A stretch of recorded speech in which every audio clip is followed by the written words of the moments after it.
My name is Brian Francis, and I'm a professor of ophthalmology at the Doheny Eye Institute and Stein Eye Institutes at UCLA School of Medicine here in Los Angeles. And what we're here to talk about today is glaucoma as both a national in the United States and a worldwide health problem. Glaucoma is the number one cause of irreversible blindness in the world and in the United States.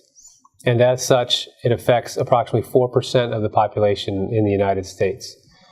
The treatments typically have been lowering intraocular pressure in the eye. Surgically, we've found that earlier treatment can lead to improved outcomes and less dependence on medications, and have helped many of our patients. There's a concept of MIGS, or microincisional glaucoma surgery, that we have adopted as earlier surgical treatment.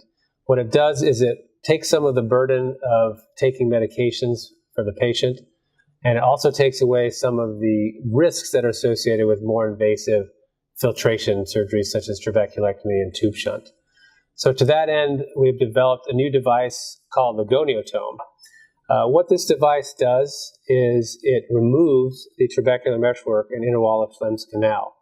Now that's important because that tissue is thought to be where the greatest obstruction to outflow of fluid is in the eye, and therefore the greatest culprit of elevated intraocular pressure.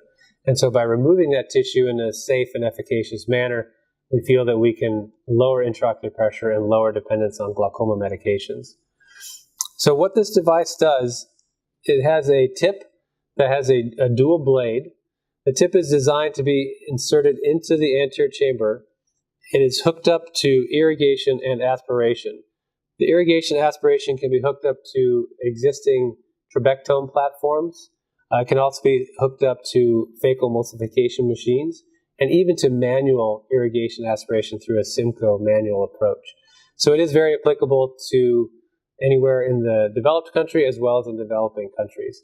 There is no need for viscoelastic during the procedure, and indeed the irrigation helps stabilize the anterior chamber and give you an excellent view throughout the procedure. The dual blades are used to insert into Schlemm's canal through the trabecular meshwork, and then lifts and cuts both ends of the trabecular meshwork and inner wall of Schlemm's canal, thereby removing it. The aspiration is critical to remove any blood that is refluxed into the anterior chamber during this procedure, and also to remove any tissue that is liberated, such as the trabecular meshwork, during the procedure.